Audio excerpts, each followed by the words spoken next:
Rust was the primary flavor of the air on the lower decks of the freighter Pilgrim, followed closely by the acrid metallic tang of recycled breath and ozone. Beatatrix cracked her neck, listening to the heavy, satisfying pop of her cervical vertebrae settling into place. She exhaled a slow, rattling sound in the cramped corridor, her broad shoulders nearly brushing the cold bulkhead walls on either side. She was a native of Erin. To the bureaucratic pencil pushers of the Galactic Core, her home world was classified as a Category 9 death world, a place where evolution had long since abandoned subtlety in favor of raw structural violence. To Beatatrix, it was simply where you learned to keep your eyes open and your back to a wall. Erin had gravity that could compress a lesser being's spine into gravel, atmospheric pressure that felt like wearing a wet lead blanket, and a native biosphere where even the moss actively tried to dissolve your boots for sustenance. Because of this, Beatatrix walked through the galaxy with a quiet, undeniable arrogance. It was not born of malice. It was just biology. She was denser, faster, and infinitely harder to kill than anyone else currently drawing breath on the Pilgrim. Her crewmates were fragile, tragic things by comparison. Joseph, the ship's pilot, belonged to an avian-derived lineage that possessed hollow, brittle bones and skin so thin you could see the blue pulse of his veins if the corridor lighting was too harsh. Chloe, the chief engineer, was brilliant beyond measure, but required a pressurized environmental suit just to keep her internal organs from rupturing in standard galactic gravity. Beatatrix spent her days constantly moderating her strength, treating the ship and everyone on it like spun glass. She was the heavy lifter, the bodyguard, the one who stepped into the dark when the sensors pinged something hostile in the void. She was the apex predator in a tin can full of prey. It was exhausting, and it was intensely lonely. Then they picked up a new hired gun at the trading post on Pifani Station. A human. His name was Miller. Beatatrix stood by the primary airlock when he boarded, her heavy arms crossed tightly over her chest plates. The docking clamps disengaged with a cavernous groan, and the pressure doors hissed apart, spitting out a cloud of sanitized station air. Miller stepped through. Beatatrix's first reaction was a profound, almost insulting sense of disappointment. He was bipedal, standing a few inches shorter than her. He lacked the chitinous dermal plating she possessed, and he didn't have the secondary muscle clusters visible beneath his clothes. In fact, his skin looked ridiculously soft, a pale pinkish beige stretched tight over a skeletal structure that seemed utterly unremarkable. He wore a faded canvas jacket stained with grease and heavy synthetic boots. He dropped his canvas duffel bag onto the deck grating. It hit with a dense, ugly thud that suggested it weighed more than Joseph's entire body, yet Miller didn't seem to notice the strain. Beatatrix flared her nostrils, pulling in his scent. It was a chaotic mess of stale sweat, the bitter oil of roasted coffee beans, a sharp undertone of peppermint, and something faintly chemical like cured leather. He smelled loud, cluttered, and completely unprotected. He looked up, his eyes locking onto her massive form without a single hint of the instinctual deference most species showed when facing an Erinite. He asked if she was the welcome committee. His voice was a low, gravelly vibration that didn't match his soft exterior. He was chewing on something, his jaw working in a slow, rhythmic circle. Beatatrix told him she was the security chief, purposely dropping her voice an octave in a subconscious display of dominance. She told him he would follow her protocols, that he would not touch the environmental controls, and that he would stay out of the lower engineering bays unless accompanied by her. Miller didn't flinch. He didn't offer a submissive, throat-baring gesture, nor did he puff out his chest in a counter-challenge. He just scratched the back of his neck, leaving a red welt on his own fragile skin from his fingernails. He muttered a brief agreement, picked up his heavy bag with a single hand, and walked past her. Beatatrix watched the tendons in his forearms snap taut. The bag had to be 80 pounds, but he hoisted it like it was filled with laundry. He walked past her, his boots striking the metal deck with a heavy, deliberate rhythm. Beatatrix frowned, the thick ridges above her eyes knitting together. There was no hesitation in his step. Standard gravity didn't seem to affect him, which meant he wasn't from a low-mass colony, but he looked so terribly breakable. She decided right then that she would have to babysit him just like she babysat Joseph and Chloe. He was just another fragile thing to keep alive in the dark. She had no idea how spectacularly wrong she was.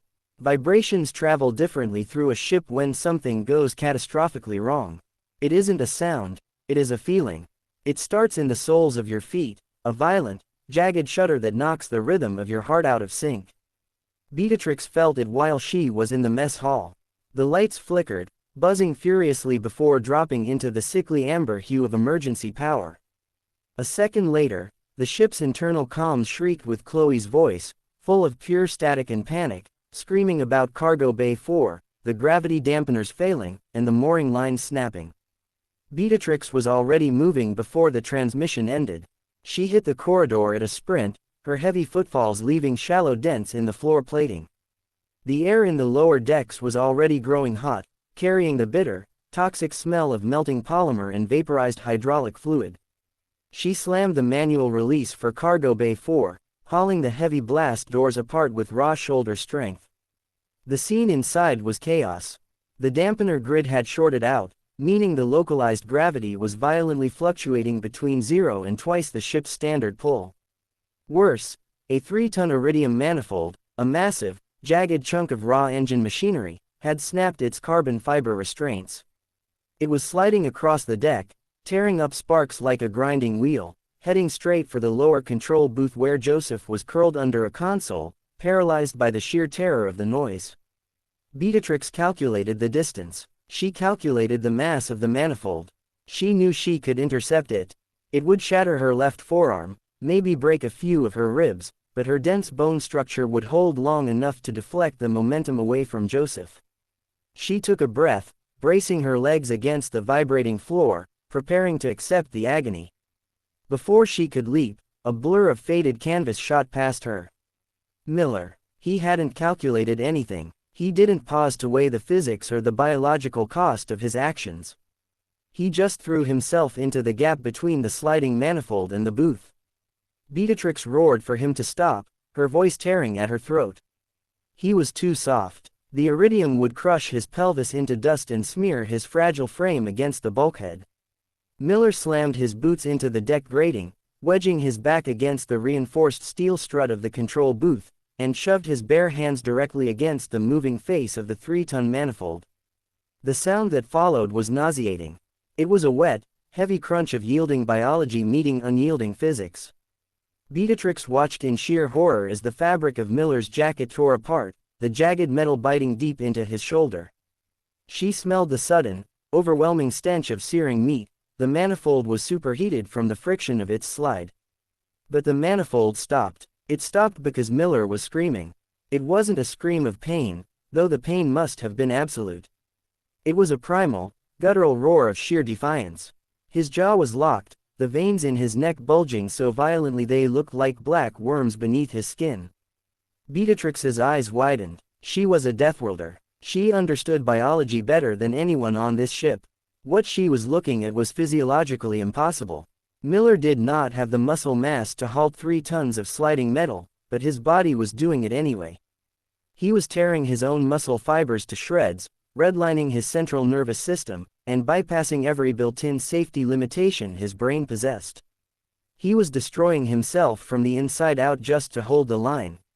He choked out a ragged demand for her to get Joseph out. Blood, bright and terrifyingly red, began to drip from his nose, painting his lips.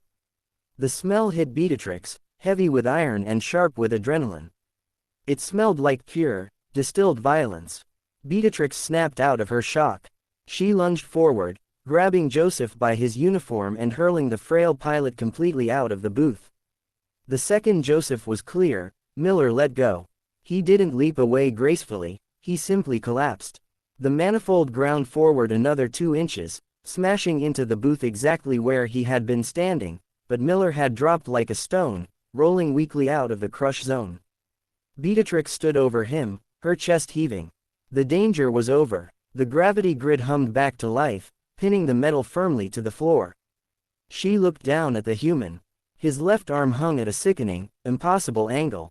His shoulder was a mangled mess of torn fabric, burned skin, and thick, pooling blood. A native of Erin would have been incapacitated by the neurogenic shock of such an injury. A lesser species would be dead from the sheer trauma. Miller coughed, spitting a glob of blood onto the grating, and blinked slowly up at Beatatrix. His face was pale, slick with a cold sweat that smelled strongly of onions and fear. He wheezed a pathetic, wet comment about how much that experience had sucked. Beatatrix couldn't speak. Her hands were shaking. She had spent her entire life thinking she was the apex predator on this ship, the only creature capable of enduring the harsh realities of the universe. But as she looked at this soft, broken creature who had just shattered his own body on a whim and was now trying to make a joke, she realized something terrifying. He wasn't prey. He was something completely unhinged, a creature from a world that hadn't just taught him to survive the environment, but had taught him how to destroy himself just to spite it. Medical bays on deep space freighters are rarely comforting places. The Pilgrim's med bay was a cramped, sterile closet that perpetually smelled of bleach, old bandages, and the sharp chemical tang of synthetic skin grafts. The ship's automated surgical dock, a multi-armed robotic contraption, hung dormant from the ceiling. It didn't have human anatomy in its database, its programming optimized instead for the avian physiology of Joseph's people or the delicate, fluid-based internal organs of Chloe's species. Beatatrix stood leaning against the metal door frame, her heavy arms crossed tight over her chest plates to hide the faint, persistent tremor in her fingers. She couldn't shake the smell of iron and adrenaline from her senses. Miller sat on the edge of the cold steel examination table. He had stripped off his ruined canvas jacket and what remained of his shirt, leaving his upper body completely bare. Beatatrix found herself staring. His torso was a map of old, faded violence. There were thin white lines of surgical scars across his ribs, a dark, jagged burn mark near his collarbone, and the uneven, puckered indents of old shrapnel wounds. He didn't look like a trained soldier or a genetically modified warrior. He looked like a crash test dummy that had somehow survived 100 impacts through sheer luck. Currently, he was holding a bottle of high-proof engine solvent between his teeth, using his teeth to hold it steady while he used his one good right hand to awkwardly thread a curved suturing needle with heavy synthetic filament. Beatatrix stepped into the room, her massive frame dwarfing the small enclosure. She told him to let her do it, her voice sounding too loud, too deep in the quiet room. Miller paused, taking the bottle out of his mouth with a wet click. He looked up at her, his eyes bloodshot and rimmed with dark circles, and asked if she knew how to sew. She replied that she knew how to close a wound, reaching down to take the needle and the heavy thread from his trembling hand. Up close, the damage to his shoulder was significantly worse than it had looked under the amber emergency lights of the cargo bay. The skin was blistered and black from the superheated friction of the manifold, and a deep, ragged laceration ran horizontally across his deltoid, exposing the dark red muscle layer beneath. Blood was still weeping steadily from the edges, pooling in the crevices of his collarbone. Beatatrix poured the harsh engine solvent onto a clean rag. The moment she pressed it against the raw wound, Miller flinched violently. His entire body went rigid, his boots barking against the metal legs of the table as he sucked air through his teeth in a high, tight hiss. He told her to go easy, his voice strained to the breaking point. Beatatrix paused, the needle hovering in her thick fingers, staring at him in utter confusion. The internal contradiction of his biology was giving her a headache. Less than an hour ago, this exact same creature had voluntarily stepped in front of a 3-ton slab of moving metal, allowed it to crush his bones, and had roared like a demon through the agony. Now, he was wincing and complaining about the sting of a simple antiseptic wipe. She muttered that he made no sense, driving the needle firmly through the soft meat of his shoulder to begin the first stitch. She pulled the thread tight, watching his jaw muscles bunch up into hard knots. Miller groaned, his right hand gripping the edge of the examination table so hard that his knuckles turned a stark, bloodless white. He managed to wheeze out a response, asking what there was to misunderstand, stating that the solvent hurt. Beatatrix tied off the first knot with a sharp tug, noting that he hadn't seemed to care about the pain when he was stopping the manifold. Miller corrected her through heavy, rhythmic breaths, stating that he had cared a great deal, but he simply hadn't had the luxury of time to complain about it at the moment. He told her it was a matter of priorities, calling her by her shorthand name. She hated the nickname, but she let it slide this time, her mind too occupied by the biological impossibility of his survival. She drove the needle back into his skin, creating a neat row of thick, functional stitches. She told him that his biology was fundamentally flawed, explaining that he lacked the structural density required to arrest that kind of kinetic mass. She pointed out that his brain should have paralyzed his motor functions automatically to prevent such catastrophic tissue damage, yet he had bypassed those safety protocols entirely. She demanded to know why his body allowed such self-destruction. Miller looked down at his lap, his breathing starting to level out as the initial shock of the needle faded. He reached out with his good hand and picked up a small, amber plastic bottle he had brought from his quarters. He unscrewed the cap, squeezed a few drops of a thick, dark red liquid onto his thumb, and licked it off without a backward glance. Beatrix's nostrils flared as she caught the scent immediately.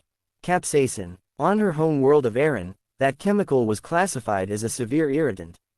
A weaponized derivative of that exact compound was used by the Galactic Corps in riot control grenades to temporarily blind and suffocate rioters.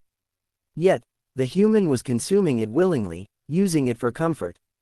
Miller explained that it was an adrenaline response, stating that humans had evolved on a particularly rough rock called Earth. Beatatrix admitted she had never heard of it, beginning to wrap a tight compression bandage over the fresh stitches.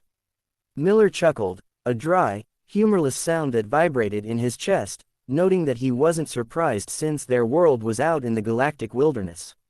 He described Earth as having roughly one standard gravity, not nearly as heavy as Erin, but plagued by violent weather systems like hurricanes that could wipe out entire coastlines, and earthquakes that could split cities in two. He added that the planet was crawling with microorganisms that would eat a host from the inside out, and apex predators that weighed 600 pounds and could run faster than the ship's cargo loaders. Beatatrix finished securing the bandage, tucking the loose end into the tight layers. She looked him directly in the eye, asking if his people had hunted those predators to extinction to survive. Miller smiled, and it was a terrifying expression because it was entirely genuine, devoid of any malice but full of an ancient, predatory confidence. He told her no, explaining that instead of killing them, humans had domesticated them, keeping them in their homes and letting them sleep at the foot of their beds. Beatatrix felt a cold, sudden prickle crawl up her spine, moving down to the base of her neck. The thick plates of scales along her neck flattened out instinctively, an ancient, primitive prey response she hadn't felt since she was a small child on Erin, hiding from the native nightstalkers in the toxic mud. She stated flatly that his species was completely insane. Miller dismissed the claim, rolling his uninjured shoulder with a faint groan, stating they were just stubborn. He explained that because human bodies were soft, lacking armor or natural claws, their evolution had given them a psychological workaround. He told her that when things go bad, the human brain dumps a potent cocktail of hormones directly into the bloodstream, shutting off pain receptors and completely deactivating the physical safety limiters on their muscles. He admitted that they will break their own bones and tear their own ligaments just to squeeze out a few extra seconds of raw, unadulterated strength, a phenomenon he called hysterical strength. He stated that humans will literally burn themselves alive from the inside out. Just chewing synthetic rations sounded exactly like grinding wet cardboard between your molars. Beatatrix sat in the dim, humming quiet of the galley, pushing a gray gelatinous cube around her metal tray with a heavy fork. Her thick brow was deeply furrowed, her eyes locked onto the substance but her mind miles away. Across the narrow table, Miller was dissecting his own portion with a serrated survival knife, using only his right hand while his left remained immobilized. He had been on board for 3 days since the incident in Cargo Bay 4, and by Erin medical standards, an injury of that magnitude should have required him to be completely immobilized in a nutrient bath for at least a week. Instead, he had bound his left arm tight to his ribs using what looked like industrial-grade structural tape he had scavenged from the maintenance locker. He moved stiffly, his entire torso favoring his right side, and the exposed skin around his collarbone had bloomed into a horrifying palette of deep purples, sickly yellows, and dark, necrotic-looking blacks. He smelled strongly of synthesized iodine, stale sweat, and unwashed canvas. Beatatrix pointed out that he was leaking, nodding toward a thin line of crimson that was slowly seeping through the fabric of his shirt where the edge of the structural tape bit into his collarbone. Miller looked down, dabbed a rough finger at the blood, and casually wiped it on his pants. He muttered that his stitches had pulled a little while he was torquing the coupling on the port thruster earlier that morning. Beatatrix set her fork down with a sharp, heavy clang that echoed off the metal walls of the galley. She told him that he should not be torquing anything in his condition. Miller shrugged, swallowing a mouthful of the ration paste, and mumbled that Chloe needed a hand. He explained that Joseph was far too light to turn the heavy manual wrench and that she had been asleep at the time, so he stepped in. Beatatrix stared at him, hating the flawless logic of his statement, but more than that, she hated the unsettling realization that she was no longer the sole load-bearing pillar on this ship. The burden of keeping the Pilgrim alive was no longer hers alone, and the shift in dynamic was deeply frustrating. Before she could articulate her anger, the deck lurched violently. It wasn't the internal tremor of a mechanical failure this time, it was a massive, external kinetic impact. The galley lights died instantly, plunging them into absolute darkness for a 3-second eternity before the red emergency strips flared to life along the baseboards, casting long, bloody shadows across the room. The ship's primary alarm system began a rhythmic, ear-splitting shriek. Joseph's voice cracked violently over the internal comms, pitched so high with panic it was almost ultrasonic, screaming that they had been hit by hull-breaching tether harpoons on the port side and were being pulled in. Beatatrix was already out of her seat, demanding to know who was attacking. Joseph replied that the transponder was spoofed but the tactical profile matched a raider rig from the Scrapper Skitter cast, and they were already cutting through airlock 3. Beatatrix felt the familiar, heavy drop of adrenaline pooling in her gut. Scrappers were desperate, heavily augmented scavengers that moved through the border sectors in swarms, cutting civilian ships apart while the crews were still breathing to harvest their organs, cybernetics, and raw materials. She barked an order for Joseph to lock down the engineering bay and to vent the port corridors to starve the borders of oxygen. Joseph cried back that he couldn't, explaining that the raiders had overridden the environmental seals the moment the harpoons punched through the hull. Beatatrix cursed in her native tongue, a series of guttural, clicking sounds that sounded like stones cracking together under immense pressure. She sprinted to the weapons locker bolted to the galley bulkhead, punched in her biometric security code, and ripped the heavy door open. She pulled out her kinetic slug thrower, a massive, brutal weapon designed specifically for the heavy, dense atmosphere of Erin. It kicked with enough recoil to shatter a standard human's collarbone, but in her hands, it was an extension of her own physical dominance. When she turned around, she expected to see Miller retreating toward the safety of the medbay. Instead, he was standing by the galley's maintenance panel, having just ripped the steel cover plate off the wall with his bare right hand. He reached into the exposed machinery and pulled out a meter-long titanium breaker bar, slick with old grease and heavy enough to crack an armored skull. Beatatrix snarled at him to get back to the medical bay, racking a massive tungsten slug into the chamber of her weapon. She told him he was injured and would be nothing but a liability in a corridor fight. Miller didn't argue. He just stood there under the pulsing red emergency lights, his pupils dilated so wide his eyes looked completely black. He was breathing slow and even through his nose, and the scent of fear and onions she had noticed days ago was entirely gone, replaced by the cold, metallic smell of iron and sweat. He stated quietly that airlock 3 was adjacent to the main life support manifold, and if the raiders blew that, everyone on board would suffocate in 20 minutes. He suggested she take the main corridor while he took the parallel ventilation shafts to flank them. Beatatrix yelled over the shriek of the klaxon, reminding him that he only had one functioning arm. Miller grunted, effortlessly hefting the heavy titanium bar in his right hand, and muttered that it was a good thing he only needed one arm to swing it. He told her he would see her at the airlock, turned, and slipped out of the secondary galley hatch before she could stop him.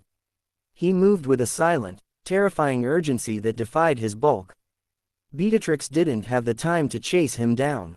She turned and took off down the primary corridor at a full sprint, her heavy boots leaving shallow, rhythmic dents in the floor plating as she neared the breach point.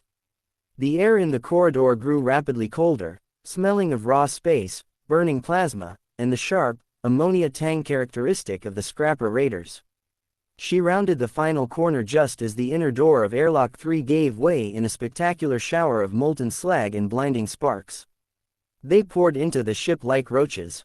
There were 6 of them, clad in scavenged, rusted pressure suits, their multi-jointed cybernetic limbs clicking frantically against the metal floor. They carried modified industrial plasma torches and jagged, projectile rifles. Beatatrix didn't hesitate. She planted her heavy boots, bracing her dense skeleton against the walls, and squeezed the trigger. The slug-thrower roared, a concussive blast of sound that shook dust from the ceiling overhead and tore the leading raider completely in half. The concussive blast didn't just ring in the ears, it rattled the teeth inside Beatatrix's skull. The first scrapper, a twisted mass of rusted cybernetics and scavenged armor, took the heavy tungsten slug directly in the chest. The impact didn't just stop it, it lifted the creature off its multi-jointed legs and slammed it into the melting bulkhead behind it, leaving a smear of dark, synthetic fluid. The remaining 5 scrappers didn't retreat. They didn't know fear, their brains were too fried on neural boosters. 2 of them opened fire with plasma torches turned into improvised flamethrowers. Streams of superheated blue fire licked the corridor walls, turning the oxygen into a choking haze of toxic smoke. Beatatrix ducked behind a reinforced structural pillar, the metal groaning as plasma scorched the other side. Her skin felt like it was baking under a wet lead blanket.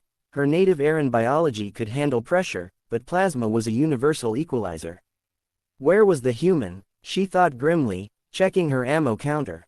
2 rounds left. Suddenly, a metallic clacking echoed from above. Right above the scrapper firing line, a heavy ventilation grate exploded outward. But it didn't just fall, it was kicked open with the force of a hydraulic press. Out of the dark shaft dropped Miller. He didn't land gracefully like a cinematic hero. He landed like a falling anvil, his heavy synthetic boots crushing the helmet of the 3rd scrapper beneath his full weight.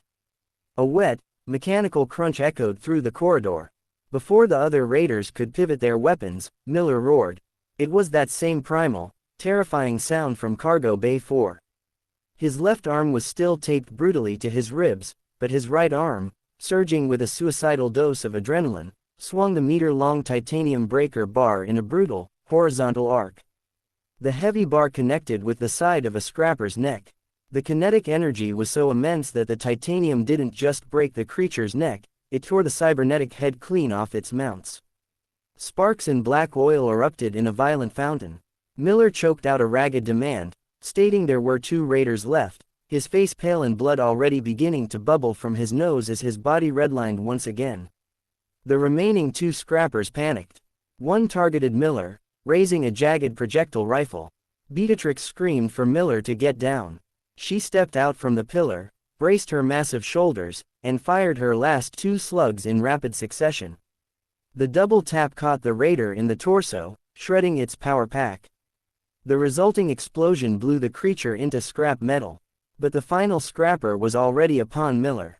It lunged, driving a vibro blade straight toward his unprotected throat.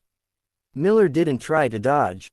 In a display of pure, unhinged human stubbornness, he thrust his injured, taped left arm forward to block the blade.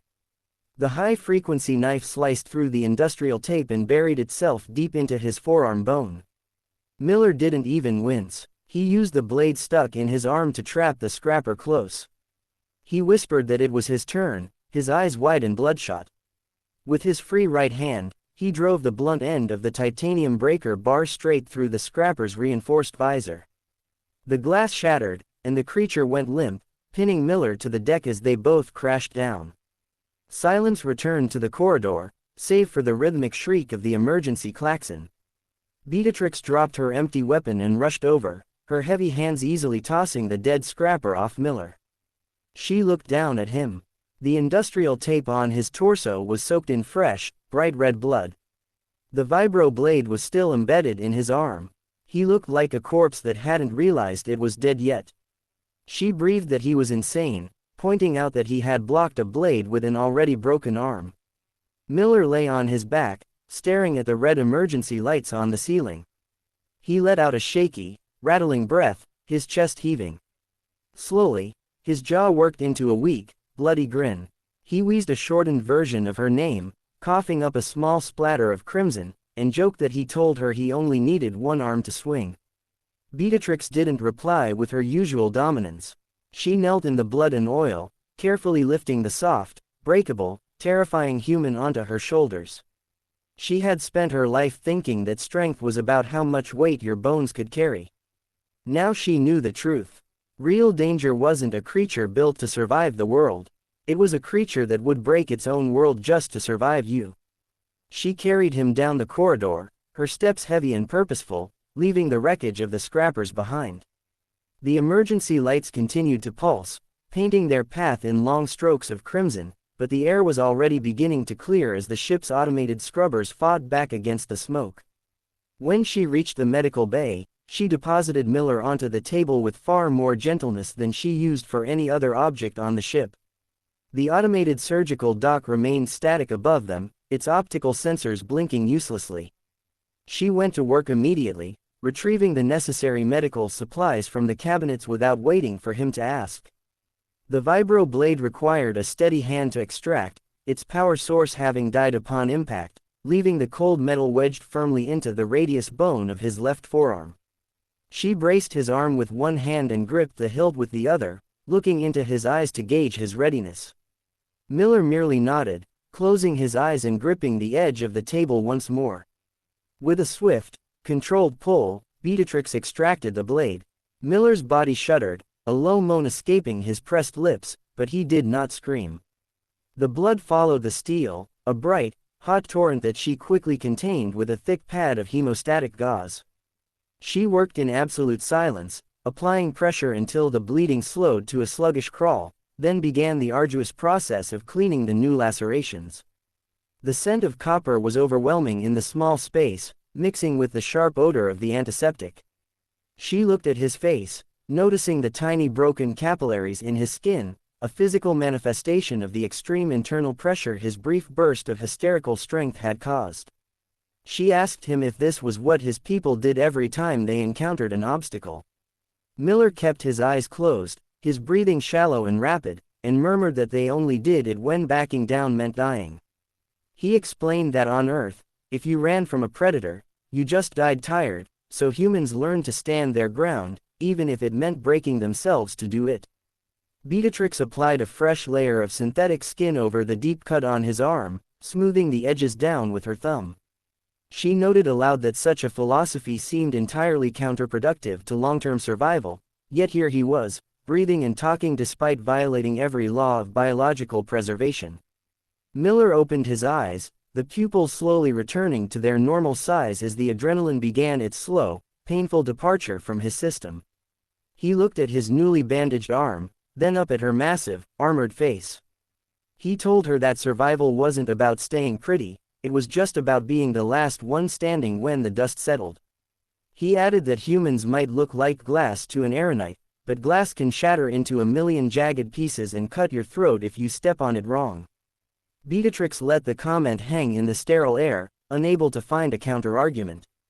She knew he was right. She had seen the shards of his strength firsthand, and they were sharper than any blade the galaxy could forge. The immediate aftermath of the Raider attack left the Pilgrim operating on a skeleton crew of functional systems. Beatatrix stepped out of the medical bay, leaving Miller to sleep under the heavy influence of what few human-tolerable sedatives they had left in the reserve lockers. Her footsteps echoed with a dull, hollow rhythm through the central conduit of the ship. The air was cold, the environmental scrubbers still straining to remove the lingering smell of vaporized scrapper armor and the distinct, oily residue of the humans' combat. She made her way to the primary bridge, where the lighting had returned to a fragile, flickering blue. Joseph was huddled over the main pilot console, his feathers ruffled and standing on end from sheer anxiety. His thin, translucent fingers danced across the holographic interface with a frantic, erratic speed. He didn't look up when Beatatrix entered, but his crest lowered slightly in relief at her presence. He reported that the Raider ship had decoupled the moment their boarding party was neutralized, but the parting kinetic surge had severely misaligned the Pilgrim's primary warp drive. They were currently drifting through the secondary border of the P-Fani system, completely blind to long-range sensors. Beatatrix leaned her heavy frame over the navigation display, staring at the empty expanse of the sector map. She asked about Chloe's status. Joseph replied that the chief engineer was currently confined to the lower engineering deck, trying to weld the primary coolant lines back together before the core overheated. He added that she couldn't leave her environmental suit because the atmospheric seals in that sector were completely compromised, filled with toxic gas from the ruptured life support manifold. Beatatrix let out a slow, rumbling sigh that rattled her chest plates. The ship was falling apart around them, and her own immense physical strength was entirely useless against a leaking cooling system or a misaligned navigation array. She told Joseph to maintain their current trajectory and to prioritize short-range defensive scanning. She couldn't shake the image of Miller dropping from the ventilation shaft like a piece of falling ordnance. She had spent her entire life operating under the assumption that power was a static metric, measured by the density of your bone structure, the thickness of your dermal plating, and the atmospheric pressure of your birth world. The universe was a hierarchy of weights and measures. Yet, a soft-skinned creature from an insignificant planet had completely upended that logic by simply refusing to acknowledge his own physical limitations. She left the bridge and descended into the lower maintenance crawlspaces, heading toward the secondary storage bays to audit their remaining emergency supplies. The ship felt different now. The metallic creaks and groans of the hull seemed less like a mechanical routine and more like the strained breathing of a dying animal. When she reached the secondary storage bay, she found the door jammed half open, a casualty of the structural warping caused by the scrapper harpoons. She braced her hands against the steel frame, her secondary muscle clusters flexing beneath her skin as she forced the heavy door back into its track with a harsh, screeching protest of tearing metal. Inside, the room was a jumble of overturned crates and spilled synthetic rations. She began the tedious process of sorting through the debris, her dense fingers lifting 300-pound containment units as if they were empty boxes. As she worked, she heard a faint, dragging sound from the corridor behind her. She turned, her slug thrower raised instantly, only to lower it as Miller leaned against the doorframe. He had wrapped a clean, gray thermal blanket around his torso, but his face was still a ghostly shade of gray, and his breathing was a shallow, rhythmic wheeze. She snapped at him, demanding to know why he was out of the medical bay when his internal tissues hadn't even begun to scar. Miller leaned his head back against the cold metal wall, letting out a dry, rattling cough. He managed a weak smile, stating that the medical bay was too quiet and the bleach smell was making his eyes water. He looked down at the heavy crate she had just moved, remarking that she looked like she had things under control. Beatatrix didn't lower her guard, telling him that his presence was a distraction and that he was actively impeding his own recovery by walking. Miller shrugged his uninjured shoulder, a slow, painful movement that caused him to grimace. He explained that on his world, staying still after an injury was the fastest way to let the stiffness settle in. He added that humans were like old ground vehicles. If you let them sit in the garage too long after a crash, the engine seizes up completely. He walked into the bay with a slow, deliberate limp, his right hand reaching out to stabilize himself against the metal shelving. He picked up a small, unspilled container of water and took a long, greedy swallow, his throat working in a hard, visible rhythm. Beatatrix watched him closely, her analytical mind trying to dissect the sheer willpower required to move a body that had been so thoroughly dismantled. She asked him if every human possessed this ability to ignore reality, or if he was some sort of genetic anomaly among his kind. The structural groans of the pilgrim grew more pronounced as the hours bled together. Beatatrix remained in the secondary storage bay, her heavy hands methodically stacking the remaining supply crates, while Miller sat on an overturned containment unit, watching her with a quiet, observant intensity. The silence between them was thick, punctuated only by the rhythmic hum of the ship's failing environmental scrubbers and the distant, metallic echo of Chloe's welding torch from the lower engineering decks. The air was growing steadily thinner, a clear sign that the automated systems were losing the battle against the hull microfractures. Joseph's voice broke the silence, crackling over the local intercom with a tremor that was impossible to mistake. He reported that the primary warp core's magnetic containment fields were beginning to decay faster than the auxiliary batteries could charge them. He stated that they had less than 40 minutes before the core went critical and vaporized the entire structural grid of the ship. He added that Chloe had managed to seal the primary coolant leak, but the main manual override valve on the exterior hull was completely seized from the kinetic impact of the scrapper harpoons, and she didn't have the physical leverage in her environmental suit to force it loose. Beatatrix dropped the crate she was holding, the heavy plastic casing cracking against the deck plating with a loud slam. She told Miller to stay put, her voice dropping into its native, gravelly register as she sprinted toward the primary access ladder leading to the exterior airlock. She knew the layout of the Pilgrim perfectly. The manual override valve was located in a narrow structural recess on the outer hull, accessible only by a single-person maintenance hatch. The atmospheric pressure outside was absolute zero, and the local gravity dampeners in that specific sector were entirely offline.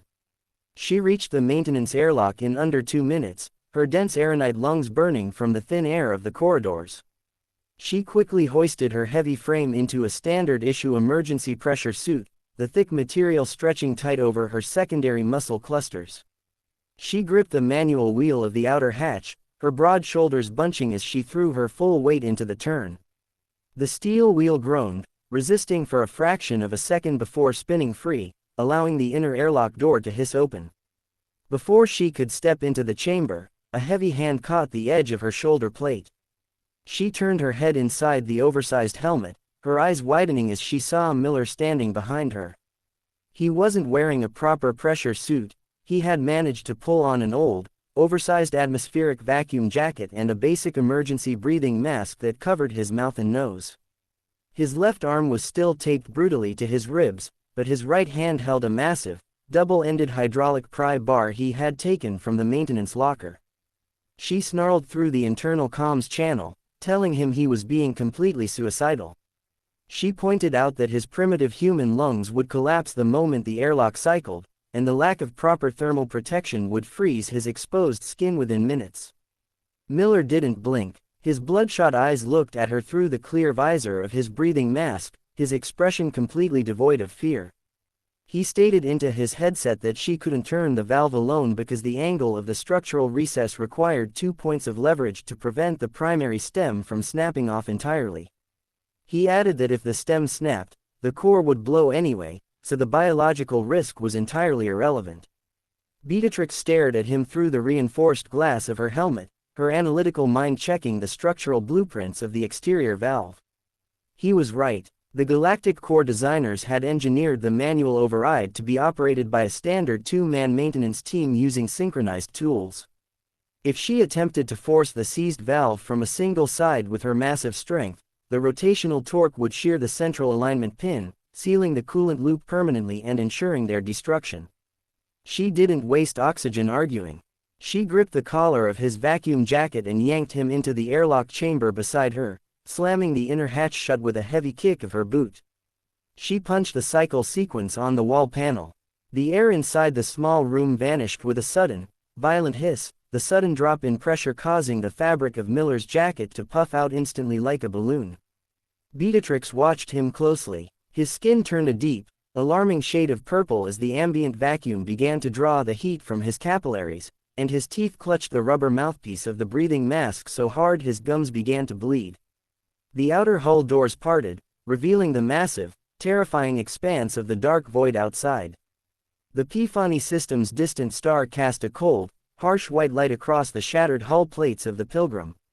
The 3-ton iridium manifold they had secured days ago had left a long, jagged scar along the outer framework, and the port side was still encrusted with the jagged, frozen remnants of the scrapper harpoon tethers. Beatrix stepped out onto the maintenance catwalk, her magnetic boots locking onto the grating with a series of heavy, metallic thuds. Miller followed her, his synthetic boots lacking magnetic soles, forcing him to haul his broken body along the safety rail using his single functional right arm. Every movement he made was visibly agonizing. The sudden transition to zero gravity was causing his misaligned shoulder bones to shift beneath the industrial tape, but he didn't slow down. He dragged himself forward with the grim, mechanical precision of a machine that had been programmed to ignore its own destruction. They reached the structural recess where the manual coolant valve was located. The mechanism was a massive, three-pronged iron wheel buried deep between two reinforced hull struts. It was completely caked in a thick layer of frozen hydraulic fluid and space debris, locking the assembly in place. Beatatrix wedged her heavy frame into the left side of the recess, bracing her dense legs against the structural framework, and hooked her fingers into the upper spokes of the wheel. Miller crawled into the narrow space on the right side. He didn't have the physical mass to wedge himself securely, so he hooked his knees through the open grating of the catwalk, upside down, and jammed the tip of the hydraulic pry bar into the lower teeth of the valve gear. He looked up at her through his frost-rimmed visor, his breath fogging the clear plastic in rapid, erratic bursts. He gave her a single, tight nod. Beatatrix counted down through the comms, telling him to push on 3. She cleared her lungs, bracing her secondary muscle clusters for the maximum output her Aran biology could sustain. On the count of 3, she threw her entire weight into the upper spokes. At the exact same instant, Miller roared into his breathing mask, a sound that was muffled by the vacuum but vibrated clearly through the metal of the hull. The valve didn't move. The frozen slag holding the gears together refused to yield.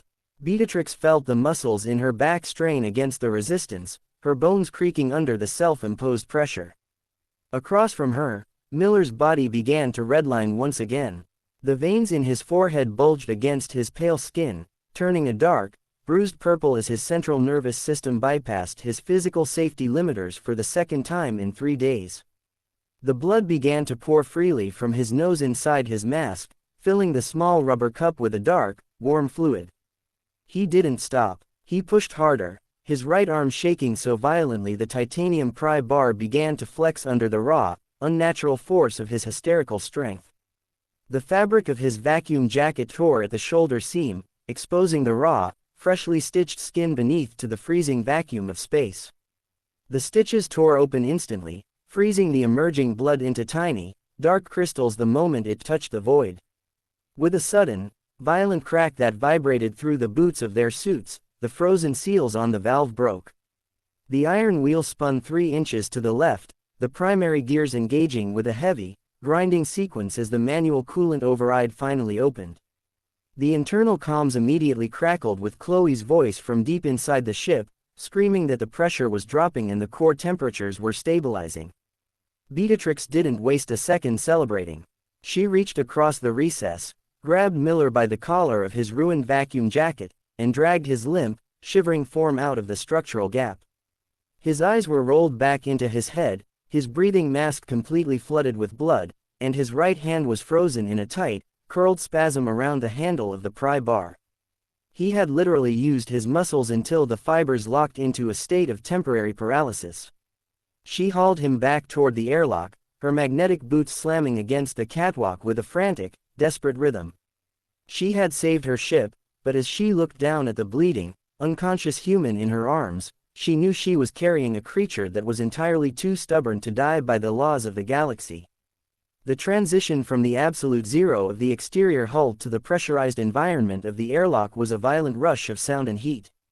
Beatatrix slammed the inner hatch shut, her heavy fingers slapping the emergency cycle control before the locking mechanisms had even finished tracking into place.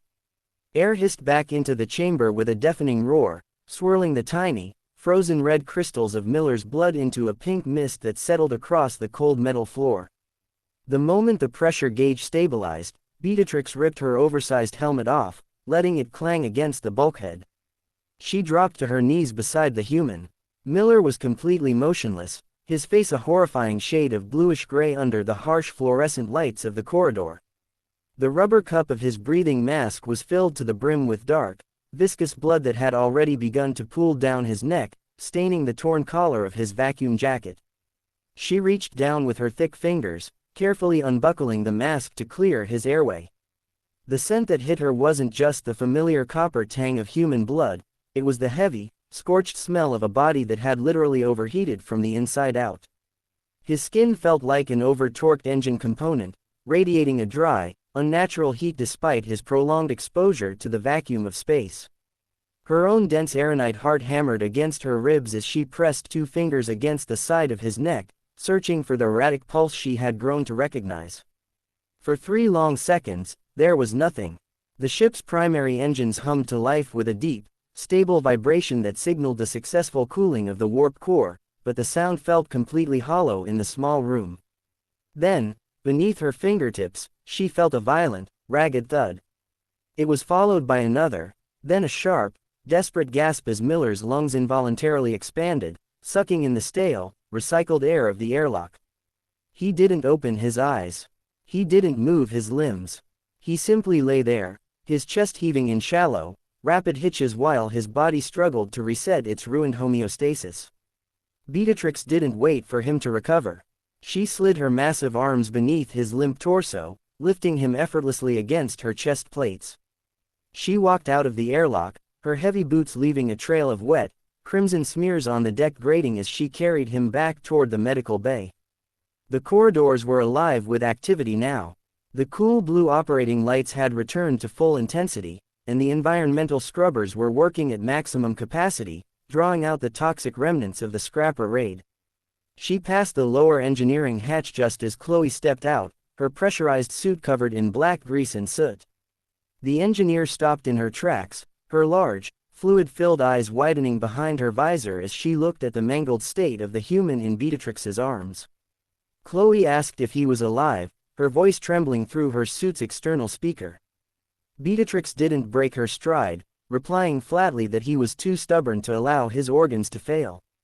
She told Chloe to report to the bridge and assist Joseph with the navigation alignment, stating that the human was her responsibility now. She reached the medical bay, deposited Miller onto the steel examination table for the second time, and immediately went to work with the surgical shears, cutting away the remaining layers of his ruined vacuum jacket and the blood-soaked industrial tape. The sight beneath the fabric was a testament to the sheer violence of human biology. The stitches she had placed along his left shoulder had completely sheared through the soft skin, leaving jagged, open tears that wept a mixture of blood and clear lymphatic fluid. The muscle fibers of his right arm were visibly swollen, hard as iron bars and twitching with involuntary, microscopic spasms as the last remnants of the adrenaline cocktail drained from his system. He had literally torn his own flesh apart to turn that iron valve. She retrieved a fresh container of high-grade synthetic dermal sealant and a bottle of broad-spectrum cellular regenerator from the reserve lockers. As she began to clean the fresh lacerations, Miller let out a low, gravelly groan. His eyelids fluttered open, the pupils still slightly uneven but slowly regaining focus as they locked onto her massive, armored face hovering above him. He didn't try to sit up this time. He just lay flat on the cold steel, his voice a dry, rattling whisper that sounded like dead leaves scraping across concrete. He asked if the core was still intact. Beatatrix drove a fresh suturing needle through the edge of his torn shoulder, her movements deliberate and firm. She told him the core was stable, explaining that the ship was currently on course for the Pifani Station trading post under its own power. She added that he had successfully broken 3 of his own ribs and completely ruptured the muscle attachments in his right forearm to achieve it. Miller let out a weak, coughing chuckle that ended in a sharp wince, his hand instinctively trying to curl against the table before remembering his fingers were temporarily paralyzed. He muttered that it was a fair trade, stating that a few torn muscles were significantly easier to fix than a vaporized skeleton. He looked up at the dormant automated surgical dock on the ceiling, then back at her, asking why she looked so worried. Beatatrix paused, the synthetic thread held tight between her thick fingers. She stared down at him, her heavy brow knitting together as she tried to process the absolute absurdity of his demeanor. She told him that she wasn't worried, but rather disgusted by the sheer inefficiency of his species. She pointed out that a native of Erin survived because her body was designed to withstand the universe, while a human survived only because his body was willing to commit suicide on a regular basis to avoid losing. She stated that it was an evolutionary design flaw that should have wiped his kind out before they ever learned to build a campfire. Miller closed his eyes again, a faint, lopsided smile touching his bloody lips. He told her that she was looking at it backward. He explained that humanity's real strength wasn't the ability to take a hit, but the ability to make the universe think twice about hitting them in the first place. He muttered that when a creature is willing to destroy its own house just to kill the intruder, the rest of the neighborhood tends to leave them alone. Beatatrix tied off the final knot on his shoulder, snapping the thread with her teeth before applying a thick, pressurized layer of the synthetic skin graft over the entire area. She stood up to her full height, her massive shadow covering his small frame completely. She realized then that the arrogance she had carried since her birth on Erin, the quiet certainty that she was the ultimate expression of survival in the void, was nothing but a shield against the loneliness of her own strength. But looking at Miller, she didn't feel lonely anymore. She felt an entirely new sensation, a profound, unsettling respect for the fragile things that refused to break. The Pilgrim limped into the primary docking bay of Pifani Station exactly 36 hours later. The massive orbital trading post was a chaotic hub of rusted titanium and flickering neon, its outer berths crowded with heavy ore freighters and long-haul scout ships from every corner of the charted sectors. When the station's heavy docking clamps finally locked onto the Pilgrim's hull, the familiar cavernous groan of the metal felt less like a threat and more like a long-awaited release from tension. Beatatrix stood in the center of the ship's primary airlock, her massive arms crossed over her chest plates. The thick ridges above her eyes were relaxed, her posture stripped of the rigid, dominant tension she had carried when the Pilgrim had first arrived at the station weeks ago. The pressure doors hissed apart with a slow, mechanical sigh, spitting out a fresh cloud of sanitized, heavily filtered station air that smelled faintly of recycled grease and industrial solvents. Miller stepped up beside her. He looked marginally better than he had in the lower storage bays, though he was still a walking testament to biological trauma. His left arm was still bound tightly to his ribs with fresh medical gauze, and his right forearm was encased in a temporary structural splint he had forced Chloe to fabricate from lightweight polymer sheets. A pair of dark, yellowing bruises ringed his eyes, and his skin carried the pale, washed-out complexion of a creature that had drained its internal batteries down to the absolute cell walls. Yet, he carried his heavy canvas duffel bag over his right shoulder, his boots striking the deck grating with that same heavy, deliberate, rhythmic thud. Joseph and Chloe stood further back in the corridor, watching the departure with a quiet, reverent silence.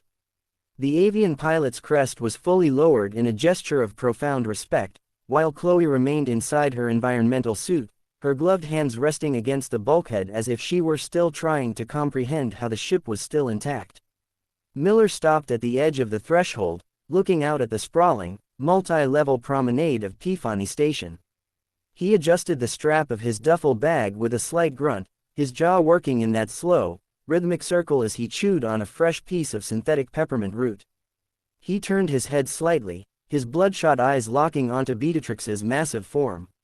He thanked her for the stitches, his gravelly voice carrying a light, easy vibration that completely ignored the fact that he had nearly died twice in her presence. Beatatrix didn't offer a traditional Erinite display of dominance. She didn't drop her voice an octave, nor did she flare her nostrils to claim the local atmosphere. She simply looked down at him, her heavy face completely expressionless but her eyes wide and clear. She told him that his protocols were highly irregular, adding that he had successfully damaged more ship property and biological tissue than the entire scrapper boarding party combined. Miller let out a short, dry chuckle that caused his taped ribs to twitch slightly beneath his jacket. He muttered that it was just part of the service package, adding that he would ensure the maintenance bill was forwarded to the proper galactic authorities. He took a single step out onto the station's reinforced boarding ramp, his soft, unarmored boots handling the station's standard gravity with absolute ease. Beatatrix watched him move into the crowded thoroughfare, his faded canvas jacket quickly blending into the sea of bipedal species, heavily armored mercenaries, and trading agents.